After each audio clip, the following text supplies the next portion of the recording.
All right. Getting the median from a histogram is weird and interesting and tricky. So we're going to do another example for number 8 here. So let's go step by step. So whenever I do median of the histogram, the first thing I'm going to do is figure out what my n is. How many do we have total? So in this case, they give us that number, right? We know we have 50 students total. So my n for this is going to be 50. So that's a nice shortcut. If you don't have that, you have to go through the histogram and count up the frequencies for each block, right? So we can do that as well. So the first block is 11. Okay. The next is 10. And we're getting that from the heights, right? And where it lands on the y-axis. So the next group has 16. And this has 6, 5, and 2. Okay, so that's important because when we're getting the median, the next step is to do this n plus 1 over 2, because that's going to give us where the middle is in the histogram. So we'll take the 50, which is my n, we'll add 1 and divide by 2. And what's this going to give me? It's going to give me a decimal. It's going to give me 25.5. And what's interesting about when you get that decimal, this is those scenarios where you would have landed at two numbers in your median. Remember, like if you are doing median where you have all the numbers listed and you start to count off and then you get in the middle and you're left with two numbers, that scenario plays out in this set of data because we have an even number of students here, even number of numbers. So that's what this number is telling me, the 25.5, that the median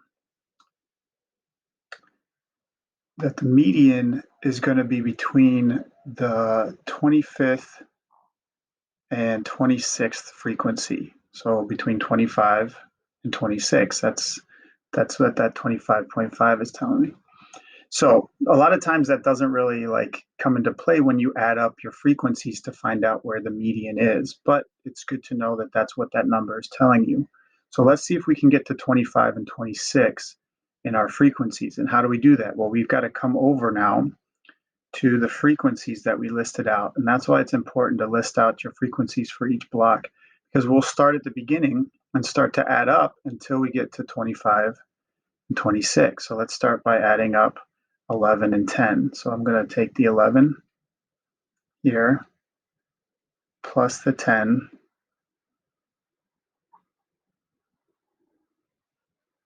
And what do we get? We get 21.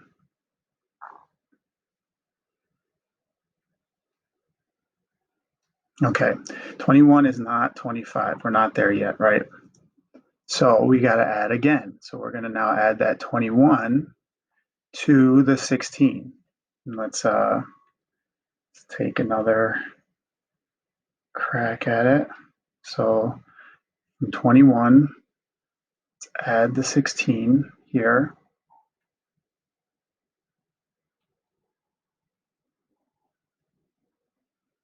And what do we get? We get 37. Okay, so once I've added that, I'm at 37. Is 37 past 25 and 26? Absolutely. And so where did that happen? It happened at that 16th frequency. So once I added here, it didn't happen after I added the 10, right? We were only at 21 after we added the 10. But once I added the 16, we finally got to that 25th and 26th frequency. So in this block here, right? Sorry, it's getting a little out of control here. This block here, 4 to 6, that's where we got to the 25th and 26th frequency. So my answer is going to be between, for the median, in this case, we're talking about books, right? The median is going to be 4 to 6. And that's where we have our answer here, okay? So always answer for the median off of the x-axis, but use the frequencies on the y-axis to get to where your middle is, okay? In this case, it's between 4 and 6.